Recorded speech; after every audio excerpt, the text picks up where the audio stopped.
하나님께서 하나님의 백성을 만드시는 가장 대표적인 역사적 사건은 출애굽입니다. 하나님께서는 출애굽 사건을 통해 하나의 새로운 창조를 이루셨습니다. 당시 이스라엘 백성이 하나님의 백성이 되기 위한 첫 관문은 무엇이었겠습니까? 그것이 바로 유월절 사건으로 어린 양의 피 흘림이 있어야만 했습니다. 이들은 피값으로 비로소 하나님의 백성이 된 것입니다.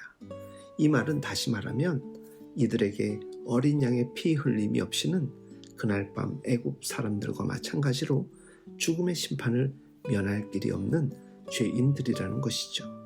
이것이 출애굽 사건의 핵심 사건이고 메시지입니다. 어린 양의 피로 대속의 죽음이 있었습니다. 어린 양의 피로 그들의 생명의 값이 대신 치루어진 것이죠. 말하자면 이스라엘의 장자들은 하나님이 대신 값을 지불하신 하나님의 것이 되었습니다. 그래서 이 장자들은 모두 하나님의 소유가 된 것입니다. 무릇 사람이든지 짐승이든지 초태생은 다 하나님께 돌리라고 말씀하십니다. 그들은 다 내 것이라고 말씀하신 것이죠. 이스라엘 자손 중에서 사람이나 짐승을 막론하고 태에서 처음 난 모든 것은 다 거룩히 구별하여 내게 돌리라. 이는 내 것이니라 하시니라. 왜 하나님은 하필 유독 장자와 초태생에 대해서 자기의 소유권을 이토록 집착하실까요? 초태생은 대표성의 원리입니다. 이것은 우리가 다 하나님의 소유라는 것을 우리 중에 대표로 처음 난 것을 바쳐서 고백하고 기억하는 것이지요.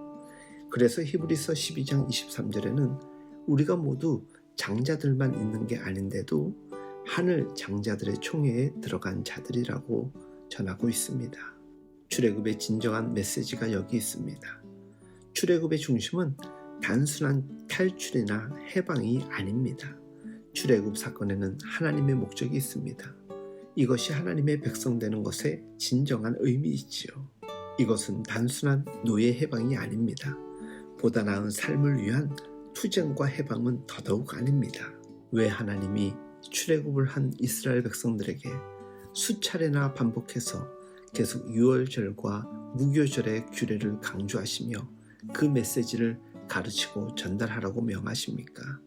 출애굽기 13장 8절 말씀에 너는 그날에 내 아들에게 보여 이르기를 이 예식은 내가 애굽에서 나올 때에 여호와께서 나를 위하여 행하신 일로 말미암음이라 하고, 출애굽기 13장 6절 말씀 이것이 내 손의 기호와 내 미간의 표가 되리라. 이는 여호와께서 그 손의 권능으로 우리를 애굽에서 인도하여 내셨음이니라 할지니라. 출애굽의 중심을 잊지 말라는 말씀이며 그 목적을 잊지 말라는 것이지요. 하나님의 백성 되는 것의 의미를 뼈에 새기라는 것입니다. 그날 밤 잊을 수 없는 그 밤의 추억을 가르쳐 주라는 것입니다. 출애굽의 핵심 메시지는 탈출이나 해방이 아니라 대속입니다. 어린 양의 피로 값을 대신 지불하고 하나님이 그 생명을 사신 것입니다. 그래서 우리가 이제 하나님의 소유가 되었습니다. 우리에게는 새로운 삶의 목적이 주어져 있습니다. 우리는 더 이상 자신을 위해 살 수 있는 자들이 아닙니다. 내 생명과 내 모든 것은 더 이상 내 것이 아닙니다. 그것이 하나님의 백성됨의 핵심입니다. 이제 우리가 사는 삶의 목적은 보다 나은 삶의 성공이나 좀 더 높은 삶의 질을 위한 싸움이 아닙니다. 오직 하나님의 영광을 위해 세상에서 구별된 자로 살아야 할 것을 가르치라는 것입니다. 그것이 이 절기를 지키면서 철저히 우리 지경 안에서 누룩을 보이지도 않도록 제하여 버리고 누룩 없는 무교병을 먹는 삶의 메시지라는 것을 가르치라는 것입니다. 그것이 의미하는 교훈이 무엇인지 그 메시지를 전하고 가슴에 심어주라는 겁니다. 주 안에서 사랑하는 여러분, 하나님의 백성은 더 나은 삶의 질을 추구할 수는 있으나 오직 그와 같은 목적이 삶의 의미요 방향성이 되어서는 아니 됩니다. 죄와 죽음으로부터 자유케 하신 대속의 은혜를 잊지 않고 생각하며 감사합시다.